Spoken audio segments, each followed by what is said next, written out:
À tous, je sais que je devais faire une vidéo où je roulais avec la moto, mais je vais d'abord faire une vidéo réglage parce que j'arrête pas de voir sur les forums et sur les pages Facebook oh, ma moto démarre pas, elle tient pas le ralenti, elle s'engorge ou elle pétarade ou j'en sais rien. Et je vais un peu expliquer facilement comment vérifier si le réglage est bon ou pas, avec des petits moyens qui sont pas trop compliqués et qui sont accessibles à tous. Alors, la première chose à toujours vérifier, c'est tout bête. Ma réservoir, comme sur une dirt bike ici, il est sous vide. C'est pour ça qu'il y a un appel d'air ici. Ce petit capuchon-là, il n'est pas juste là pour faire joli. Donc, la première chose à vérifier, si vous n'avez pas, si la moto ne démarre pas, alors que vous avez une étincelle à la bougie, c'est au moins de vérifier si le bouchon n'est pas bouché ici ou même ici. Donc ça, il suffit de souffler dedans et vérifier s'il y a un appel d'air, enfin si l'air passe, et ici si l'air passe aussi. S'il n'y a pas d'appel d'air, l'essence ne coule pas, elle reste dans le réservoir, étant donné qu'il est sous vide, même avec le robinet allumé, il n'y a pas une assez bonne descente, et du coup ça pose problème, et l'essence n'arrive pas comme il faut au carbu. La deuxième chose, évidemment, c'est de vérifier si le robinet est ouvert, même s'il est sur on, voir s'il est bien enclenché et voir s'il est bien tourné. Parfois on le fait vite et on ne se rend pas compte qu'il est à moitié ouvert et du coup l'essence ne coule pas assez bien dans le carbu et vous pouvez cliquer 15 fois, la moto ne démarrera pas. Alors il y a deux vis sur un réglage carbu, c'est très simple, il n'y a pas 15 choses à vérifier. La première c'est la vis de ralenti. La vis de ralenti elle va juste gérer le régime moteur et l'injection de carburant quand vous êtes à l'arrêt de la moto, avec la moto. Donc elle n'a aucune incidence sur l'accélération. Si vous avez un ralenti qui est trop bas, il suffit d'augmenter par quart de tour jusqu'à trouver un régime moteur, à chaud évidemment, qui est bien et correct.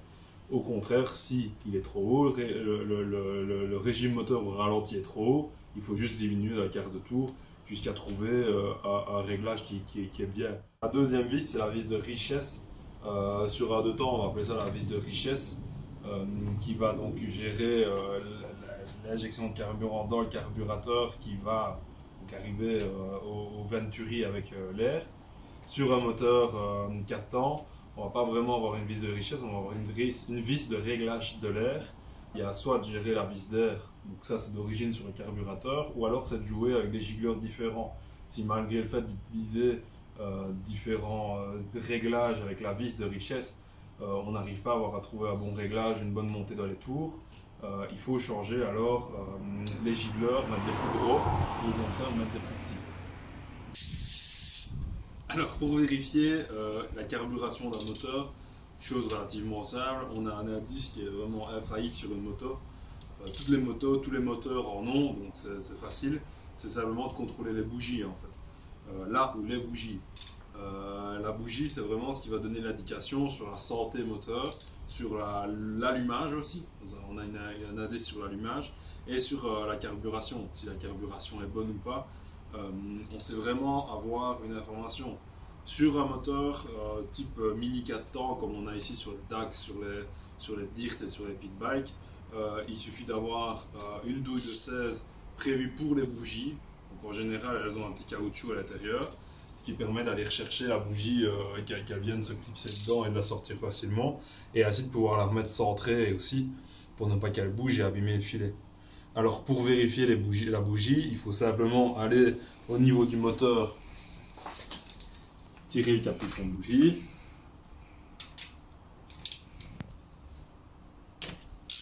dévisser la bougie,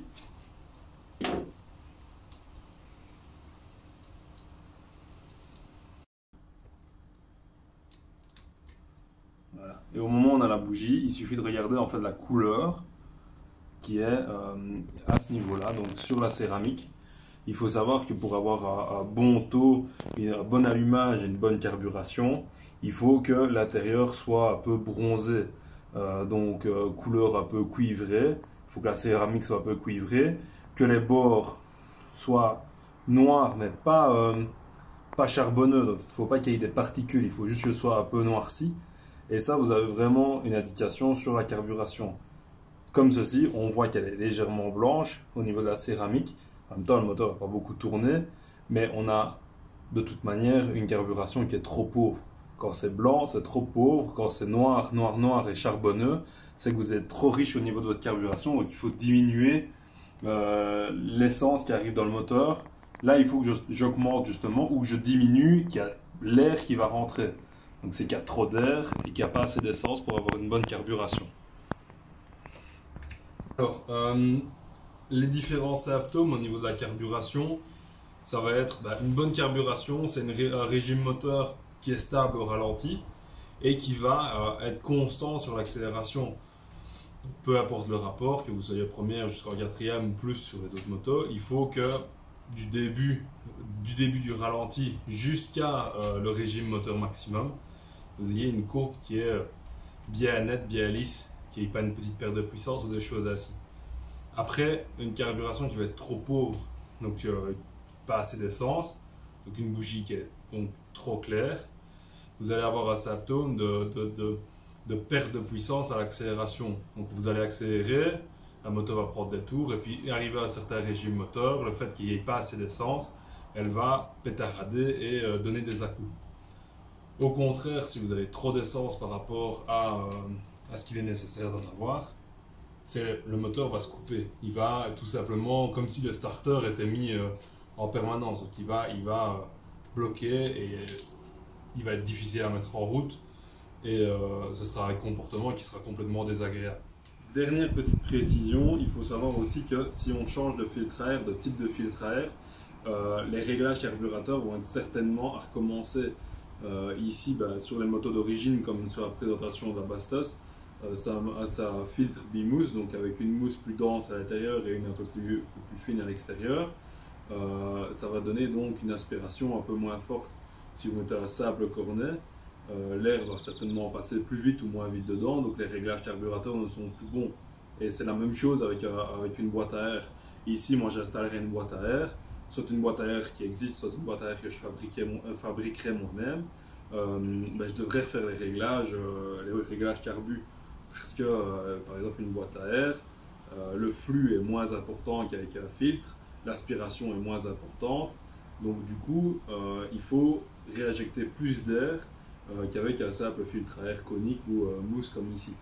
Donc voilà, c'est des petits réglages qui sont faciles à faire, qui sont pas compliqués à faire chez soi avec très peu d'outillage. Maintenant c'est un peu compliqué sur les motos ici, sur les DIRT, parce que la vis de réglage d'air est en dessous du carburateur, donc il faut quand même démonter le carbu à chaque fois pour y accéder. Et c'est la seule petite contrainte qu'on a. Non, c'est deux vis de 10, de métrique 6 qui sont très faciles à enlever en quelques secondes. Et ça n'influe pas, il faut juste faire attention aux joies quand vous démontez, c'est tout. Et voilà, déjà là, vous approchez déjà d'une meilleure carburation dès que les réglages sont faits. Et ça donne plus de plaisir aussi à utiliser la moto. Une moto neuve, elle ne tournera jamais rond sur les premières heures, on va dire. Elles sont toujours, il faut le temps que tout se mette en place, il faut le temps de la roder. Les sièges de soupape vont se faire et donc tout ça va influer aussi la carburation qu'il va falloir régler à la suite d'un rodage, toujours. C'est pas possible qu'une moto neuve roule directement avec un bon réglage de richesse, avec un bon réglage d'air, c'est quasiment impossible. Donc la petite vidéo, je ne devais pas la faire, mais je me suis dit bon, tant qu'à faire, je devais faire mes réglages, autant faire en même temps. Il y aura toujours une vidéo roulage, donc ce sera la prochaine vidéo. Donc d'ici à mon avis une petite semaine. Donc n'oubliez pas de vous abonner, ça fait toujours plaisir. Un petit pouce bleu aussi, ça motive. Ça permet aussi de voir qui regarde les vidéos et de voir si ça plaît ou pas et de continuer ou pas. Maintenant, la dernière a fait 250 vues sur 3 jours, donc c'est pas mal pour une première vidéo. Et on verra comment ça se passe pour le reste. Et je ferai aussi une vidéo aussi sur la boîte à air que je vais monter. Je ne sais pas encore si je vais la fabriquer ou pas. On verra bien, mais il y aura un petit tuto explication, que ce soit une achetée ou une fabriquée sur l'installation. Sur ce, à la prochaine et merci.